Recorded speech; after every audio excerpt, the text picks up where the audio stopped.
মামির ডিভোর্সি বড় ভাই ও 3 বাচ্চার বাবার সাথে আমার বিয়ে ঠিক হয়েছে কারণ সে আমাকে ধর্ষণ করেছে। মান সম্মান বাঁচাতে বাবা মা সারা জীবনের জন্য ওই নর পিশাচটার হাতেই তুলে দিতে চাইছে আমাকে। কত অনুনয় করেছি সবাইকে, কিন্তু কেউ আমার কথা শুনছে না।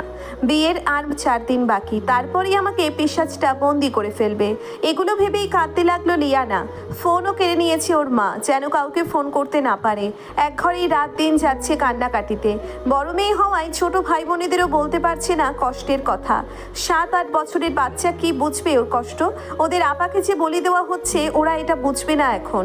3 দিন পর আজ গায়ে হলুদ, ঘরোয়াভাবেই হচ্ছে সব কিছু। লিয়ানাকে সাজাতে পার্লার থেকে মহিলা এসেছে, আর বান্ধবীরাও এসেছে কয়েকজন। ওর সবচেয়ে প্রিয় বান্ধবী নিপুকে সবার অগোচরে সবকিছু বলেছে। সব শুনি নিপু হতবাক হয়ে বলল, পুলিশে না দিয়ে ওই রেপিস্টের সাথে তোকে বিয়ে দিচ্ছে। ছি, কেমন বাপ মা তোর। লিয়ানা কাঁদতে কাঁদতে অসহায় সুরে বলল, কি করব এখন আমি? পালিয়ে যা। কোথায় যাব? চিটাগং যা। আমার এক খালাতো বোন আছে ওখানে, তার ওখানে 2 দিন গিয়ে থেকে আয়। বিয়ের ঝামেলা মিটুক, পরে আসিস। আচ্ছা, কিন্তু বের হব কিভাবে? দাঁড়া, ব্যবস্থা করছি। নিপু বান্ধবীর হাতে 2000 টাকা গুছিয়ে দিয়ে কৌশলে ওকে বাড়ি থেকে বের করে আনলো। এখান থেকে স্টেশন আধা ঘন্টা, তখন চট্টগ্রামগামী একটি ট্রেনও আছে। লিয়ানা দেরি না করে বেরিয়ে পড়লো স্টেশনের উদ্দেশ্যে। লিয়ানা পালিয়ে যাওয়ার পর বাড়িতে পড়ে গেল হই হই রব। মামি ঝুমা লিয়ানার বাবা মাকে অকথ্য ভাষায় গালিগালাজ করে দেয়াল।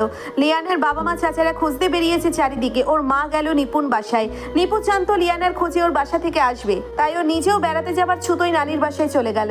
এলাকায় সম্ভাব্য জায়গায় এবং পরিচিত সবার বাসা খুঁজেও লিয়ানাকে পাওয়া গেল না। সবাই আশঙ্কা করছে হয়তো প্রেমিকের সাথে পালিয়েছে। তবে লিয়ানার যে প্রেমিক থাকতে পারে সেটা মাথায় আসেনি কারো, কারণ ও সবসময় প্রেম প্রীতি এসব থেকে দূরেই ছিল। টানা 6 ঘন্টা ট্রেনে থাকার পর লিয়ানা যখন চট্টগ্রাম স্টেশনে নামলো, তখন রাত প্রায় 12:30। যাত্রী তেমন ছিল না ট্রেনে। যারাই ওর সাথে নেমেছে তাদের জন্য কেউ না কেউ ছিল, শুধু ছিল না ওর জন্যেই। মিনিট 5-এর মধ্যে স্টেশন খালি হয়ে গেছে। নিপু বলেছিল ওকে নিতে কেউ আসবে, কিন্তু লিয়ানা পুরো স্টেশন জুড়ে ওকে নিতে আসার মতো কাউকেই দেখলো না। স্টেশন থেকে বেরিয়ে রাস্তায় আসতেই ঝমঝমিয়ে বৃষ্টি নামলো। লিয়ানা একটা ছাউনি খুঁজে সেখানেই দাঁড়ালো। মিনিট 5 পর একটা বড় কালো মাইক্রো এসে দাঁড়ালো। ওখান থেকে স্যুট টাই পরা 2 জন লোক বেরিয়ে এসে লিয়ানাকে উদ্দেশ্য করে বলল, গাড়িতে আসুন। লিয়ানা ঘাবড়ে গেল, কাঁপা স্বরে প্রশ্ন করলো, আপনারা কে? আমাদের পাঠানো হয়েছে আপনাকে নিতে। লিয়ানা ভাবলো নিপুর খালাতো বোন মনে হয় এদের পাঠিয়েছে স্টেশনে। ও আর কিছু না বলে গাড়িতে উঠে বসলো। গাড়ির মধ্যে পিনপত নিরাপত্তা। এখানে যে 3টে মানুষ আছে মনেই হচ্ছে না। বাইরে থেকে একাধারে বৃষ্টির শব্দে কাঁপছে গাড়ির ভেতর। লিয়ানার বুক ঢিপ ঢিপ করছে, না জানি বাড়িতে কি অবস্থা। নিপুর খালাতো বোনের বাসায় গিয়েই নিপুকে ফোন করবে ভাবলো। এত সব চিন্তার মাঝেই গাড়ি এসে থামলো চট্টগ্রামের বিলাসবহুল এক 5 তারকা হোটেলের সামনে। লিয়ানা গাড়ি থেকে নেমে অবাক হলো ভীষণ। নিপুর খালাতো বোন ওকে এখানে আনলো কেন? বিস্ময় নিয়েই লিয়ানা লোক দুটোর সাথে ভেতরে চললো। লোক দুটো তাকে একটা রুম দেখিয়ে দিয়ে বলল, ভেতরে যান। লিয়ানা দরজা খুলে ভেতরে ঢুকতেই দেখলো আলিশান রুম, চারপাশে চকচক করছে আভিজাত্য। পুরো ঘরটা আস্তে ধীরে হেঁটে হেঁটে দেখে নিয়ে নরম গদিওয়ালা খাটের উপর বসলো। ক্লান্তিতে শরীরটা নেতিয়ে গেছে ভীষণ। ওই অবস্থাতেই শুয়ে পড়লো ও। আর কিছুক্ষণের মধ্যেই তলিয়ে গেল ঘুমে। ঘুমের মধ্যেই শরীর জুড়ে কারো গাঢ় ছোঁয়ায় উপস্থিত টের পেল লিয়ানা। সাথে সাথেই ঘুম ভেঙে গেল। ধরফড়িয়ে উঠল বুক। নিজের উপরে শক্ত সামর্থ্য পুরুষালী অস্তিত্বের অনুভব হলো। লিয়ানা চিৎকার করে উঠে বলল, কে আপনি? কি করছেন এসব? ছাড়ুন। পুরুষটি লিয়ানার গলা থেকে মুখ তুলল। ঘরের মৃদু আলোয় তার চেহারা পুরোপুরি স্পষ্ট না হলেও বুঝতে পারল সে ভীষণ বিরক্ত ভঙ্গিতে তাকিয়ে আছে লিয়ানার দিকে। লিয়ানা কাঁপা স্বরে বলল, ছাড়ুন আমাকে। টাকা কি কম হয়েছে? তোর ম্যানেজার তো 1 লাখই চেয়েছিল। লিয়ানা বুঝতে পারলো লোকটা একটা কল কার্ড ডেকেছিল, আর তার লোকেরা লিয়ানাকে ভুল বুঝে নিয়ে আসে এখানে। লিয়ানা তোতলানো স্বরে বলে, আমি ওই মেয়ে না। আপনারা কোথাও ভুল হচ্ছে। নাটক করিস না, ভীষণ বিরক্ত লাগছে। সকালে বলিস আরো কত লাগবে দিয়ে দেবো, এখন চুপ করে থাক। লিয়ানা কেঁদে ফেললো। কাঁদতে কাঁদতে বললো, আমি কল গার্ল না, আপনারা ভুল হচ্ছে। পুরুষটি হাত বাড়িয়ে বেডসাইড থেকে রিভলভারটা নিয়ে লিয়ানার নগ্ন বুকে চেপে ধরে বলল, if you don't stop I will kill you bloody bitch. Liana থেমে গেল, তবে ওর শরীর কাঁপছে ভীষণ। পুরুষটি আবারও নিজের কাজে মগ্ন হয়ে গেল। সারা শরীরে চলল তাণ্ডব, একটা জায়গাও বাদ রাখেনি ছুতে। তবে লিয়ানার অদ্ভুত লাগলো, লোকটা ওকে শারীরিক কোনো ব্যথা বা কষ্ট দেয়নি, বরং এমনভাবে ছুঁয়েছে যাতে লিয়ানা না চাইতে ওর শরীর সায় দিয়েছে ভীষণভাবে, যেন কতদিনের চেনা স্পর্শ। ভোর রাতে লোকটা ওকে জড়িয়ে ধরে ঘুমিয়ে পড়লো। লিয়ানা কিছুক্ষণ হাঁসফাঁস করে নিজেও ঘুমালো। স্বভাব সুলভ সময়ে ঘুম ভাঙতেই হাই তুলে নিচের বুকের দিকে তাকাতেই তাকবীর দেখলো বিড়াল ছানার মতো ছোট্ট একটা মেয়ে তার বুকের উপর মাথা রেখে ঘুমিয়ে আছে। তাকবীর ধীরে মেয়েটির মাথা সরিয়ে পাশের বালিশে রাখলো। চুলগুলো মুখের উপর থেকে সরিয়ে দিতেই দেখলো ভীষণ বাচ্চা বাচ্চা চেহারায় একটা মেয়ে ঘুমিয়ে আছে। কি সুন্দর তার চোখের পাপড়ি, নাক, ঠোঁট, তার উপর একটা কালো তিলও আছে। তাকবীর মেয়েটিকে দেখতে দেখতে দেখতেই ওর নজর চলে গেল মেয়েটির গলায়। কাল রাতের কামড়ের দাগগুলো লাল হয়ে আছে, কিন্তু আশ্চর্যজনকভাবে ভীষণ সুন্দর লাগছে দাগগুলো গলায়। মাতাল অবস্থায় রাতে এত কিছু খেয়ালই করেনি তাকবীর। মেয়েটিকে আরো দেখতে ইচ্ছে করলো ওর, তাই বুকের উপর থেকে ব্ল্যাঙ্কেটটা সরিয়ে দিল এক টানে। ফুটন্ত গোলাপের মতো লাগছে, শরীর জুড়ে আবেদন। আর বেশিক্ষণ দেখতে পারলো না তাকবীর, দ্রুত ব্ল্যাঙ্কেট দিয়ে ঢেকে দিল মেয়েটাকে। এই জন্যই মানুষ বলে পৃথিবীতে সবচেয়ে সুন্দর প্রাণী হলো মেয়ে মানুষ। অথচ কাল পর্যন্ত হামসা তাকবীরের মেয়ে মানুষের প্রতি এতটা আকর্ষণ কাজ করেনি। 32 বছরের জীবনে বেশ কয়েকজনের সাথে শুয়েছে সে, তারাও বেশ চোখ ধাঁধানো সুন্দর ছিল, কিন্তু কারো প্রতি এত আকর্ষণ কাজ করেনি যতটা এই মেয়েটাকে দেখে হচ্ছে।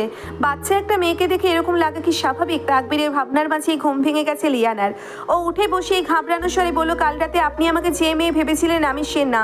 নাটক করতে হবে না, এক্সট্রা কত চাও বলে দিও রায়ানকে, ও ট্রান্সফার করে দেবে তোমার অ্যাকাউন্টে। লিয়ানা বাকি কথা শেষ করার আগেই ফোন বেজে উঠলো তাকবীরের। রিসিভ করতেই ওপর পাশ থেকে তাকবীরের সেক্রেটারি রায়ন বলল, বস সরি, যে মেয়েটার আসার কথা ছিল সে আসতে পারেনি, ও অনেক অসুস্থ হয়ে পড়েছিল। ওর ম্যানেজার আমাকে ফোন করে বললো একটু আগে, তো ওর বদলে অন্য কাউকে পাঠিয়েছে? জি না স্যার, কাল রাতে ববি আর টুকু ভুল কাউকে নিয়ে এসেছে। আপনি চিন্তা করবেন না, আমি মেয়েটাকে কম্পেনসেশন দিয়ে দেবো। আর ম্যানেজার বলেছে আজ ওই মেয়েটা আসবে, তোকে কিছু করতে হবে না, এটা আমি দেখবো। আর ওর ম্যানেজারকে বলে দে কাউকে পাঠাতে হবে না। Okay sir. ফোন রাখতেই লিয়ানা আবার মরিয়া হয়ে বলল, বিশ্বাস করুন। তাকবীর লিয়ানার দিকে তাকাতেই দেখলো ওর বুক থেকে ব্ল্যাঙ্কেটটা সরে গেছে। এবার আর সামলানো গেল না, বাজপাখির মতো থাবা দিয়ে ওকে জড়িয়ে ধরে বুকে মুখ ডুবিয়ে দিল। লিয়ানা ধাক্কাধাক্কি করেও লাভ হলো না, অজান্তেই অশ্রু করালো ওর চোখ বেয়ে। তাকবীর ব্যাপারটা খেয়াল করতেই থেমে গেল। গম্ভীর স্বরে বলল, আমি জানি তুমি কি বলতে চাও। হ্যাঁ, তুমি ওই মেয়েটি নও, তবে আমার তোমাকে পছন্দ হয়েছে। আমি 1 মাস এখানে থাকবো আর তোমাকে প্রতিদিন চাই। 1 মাস পর তোমাকে একটা ব্ল্যাঙ্ক চেক দিয়ে যাব, পছন্দ মতো বসিয়ে নিও। শরীরে তীব্র ব্যথা আর প্রচন্ড জ্বর নিয়ে বিছানায় কাতরাচ্ছে লিয়ানা। তাকবীর নিজের কাজ মিটিয়ে একটু আগে ফ্রেশ হয়ে চলে গেছে। যাওয়ার আগে বলেছে খাবার, ড্রেস আর ঔষধ কিছুক্ষণের মধ্যেই পাঠিয়ে দেবে। খাওয়া দাওয়া করে ঔষধ খেয়ে রেস্ট নিতে আর তৈরি থাকতে। কিছুক্ষণ পর দুটো মেয়ে এসে দরজায় নক করলো। লিয়ানা বহু কষ্টে উঠে গিয়ে দরজা খুলতেই মেয়ে দুটো হাত ভর্তি শপিং ব্যাগ এনে রুমের সোফায় রেখে বলল, ম্যাম এখানে আপনার জামা কাপড় দেওয়া হয়েছে, আপনি শাওয়ারে যান, আপনার খাবার একটু পরেই চলে আসবে। এটা বলেই মেয়ে দুটো বেরিয়ে গেল। আর লিয়ানা একটা শপিং ব্যাগ উঠিয়ে নিয়ে ওয়াশরুমে গেল। কোনো রকম গোসল সেরে শপিং ব্যাগে থাকা প্লাজো আর টপস পরে বের হতেই আবারও দরজায় নক হলো। এবার খাবার এসেছে, বাহারি রকমের খাবারের আইটেম আর কিছু মেডিসিন দিয়ে গেছে একটা মেয়ে। লিয়ানা খাবারগুলো খেতে খেতে ভাবতে লাগলো, কি হচ্ছে এসব ওর সাথে? কত সহজে একটা মেয়ে নিজের সতীত্ব হারিয়ে ফেলে।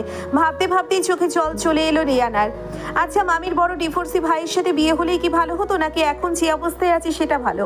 ঠিকঠাক কিছুই ভাবতে পারছি না লিয়ানা। তবে এতটুকু বুঝেছে এখান থেকে পালাতে হবে যে কোনো ভাবে।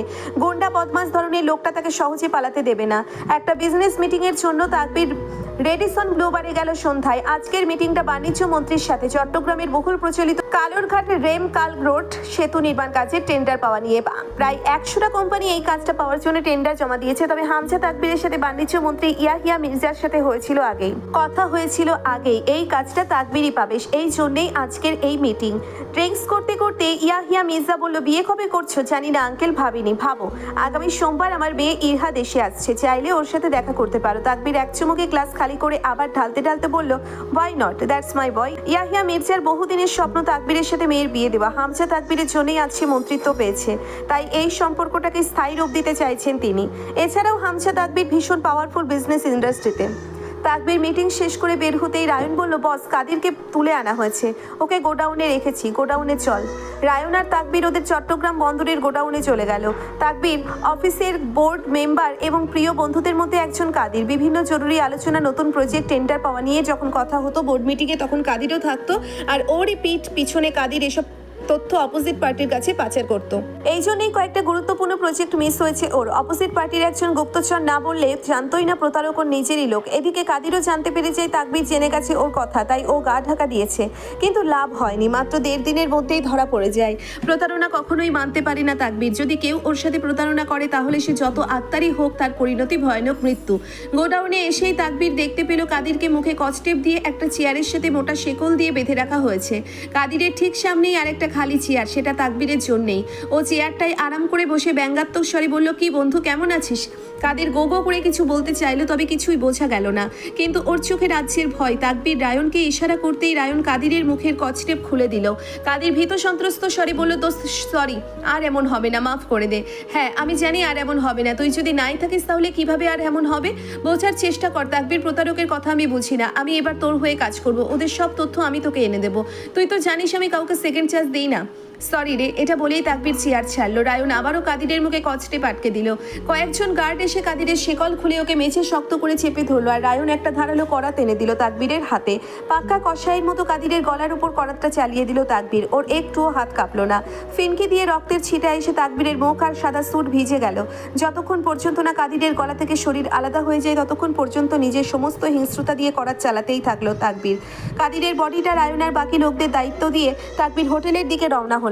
শরীরের ব্যথাটা বিকালের দিকে বেশ কমেছিল লিয়ানা, তারপরই আরামে ঘুমিয়ে গিয়েছিল। এখনো ঘুমাচ্ছে। রাতের খাবার দেওয়ার জন্য বাইরে থেকে কয়েকবার ডেকেও গেছে, কিন্তু লিয়ানা ওঠেনি। নিজের কাছে থাকা চাবিটা দিয়ে দরজা খুলে ঢুকতেই তাকবীর গতকালের মতো আজও লিয়ানাকে ঘুমন্ত অবস্থায় দেখলো। তাকবীর নিজের কোট, শার্ট, প্যান্ট, এমনকি আন্ডারপ্যান্টটাও খুলে ছুঁড়ে ফেললো মেঝেতে। তারপর সোজা বিছানায় গিয়ে লিয়ানার গা ঘেঁষে শুয়ে পড়লো। লিয়ানার ঘুম সবে হালকা হয়েছিল খিদের যন্ত্রণা। ও চমকে উঠে পাশে তাকাতেই দেখলো তাকবীর ওর দিকেই এগিয়ে আসছে। লিয়ানা তড়িৎ গতিতে সরে গিয়ে খাটের এক কোণায় গিয়ে বসলো।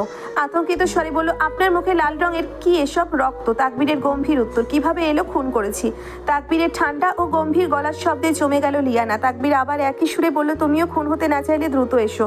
নাটক ভালো লাগছে না। আমি কিছু খাইনি, শরীর খারাপ করছে। খাওনি কেন? ঘুমাচ্ছিলাম।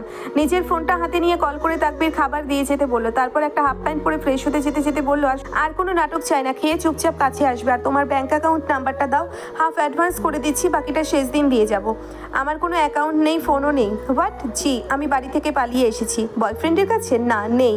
বাড়ি থেকে জোর করে বিয়ে দিতে চাচ্ছিল তাই। লিয়ানা ধর্ষণের ব্যাপারটা চেপে গেল। তাকবীর রিভলভারটা হাতে নিয়ে লিয়ানার কপালে তাক করে বলল, মিথ্যা বলবে না আমার কাছে। বয়ফ্রেন্ড না থাকলে কার সাথে শুয়েছো? কারোর সাথে না। তাকবীর আরও এগিয়ে এসে লিয়ানাকে একদম দেওয়ালের সাথে মিশিয়ে রিভলভারটা মাথায় ধরে বলল, মরতে চাইছো? অগত্যা লিয়ানাকে সবটাই বলতে হলো। সব শুনে তাকবীর বলল, আগামী 1 মাস কোনো নাটক না করে যদি আমার সাথে থাকো তাহলে টাকার পাশাপাশি তুমি যে শাস্তি দিতে চাও সেটাই দিতে পারবে, তোমার মামির ভাইকে। এটা আমার পক্ষ থেকে উপহার। আর যদি না আপনার সাথে থাকতে না চাই তাহলে এই মুহূর্তে আর একটা খুন হবে আমার হাতে। লিয়ানা ভয়ে ঢোক গিলল। তাকবীর চলে গেল ওয়াশরুমে। এরই মধ্যে খাবার দিয়ে গেল হোটেল বয়। লিয়ানা খেতে খেতেই ভাবতে লাগলো ও কি করবে। মরে যাবে নাকি 1 মাস লোকটার সাথে থাকবে? বেশ অনেকক্ষণ ভেবে লিয়ানা একটা সিদ্ধান্ত নিল। তাকবীর ওয়াশরুম থেকে বের হতেই লিয়ানা বলল, আমি সিদ্ধান্ত নিয়েছি। গুড। কি সিদ্ধান্ত নিলে? আপনি আমাকে খুন করুন। ওয়েল, প্রস্তুত হও। এটা বলেই তাকবীর রিভলভারটা হাতে নিল। লিয়ানা চোখ বন্ধ করে ফেললো সাথে সাথেই। এই জীবনের মানে হয় না, জীবনটার প্রতি আর মায়া নেই ওর, মরে গেলেই ভালো।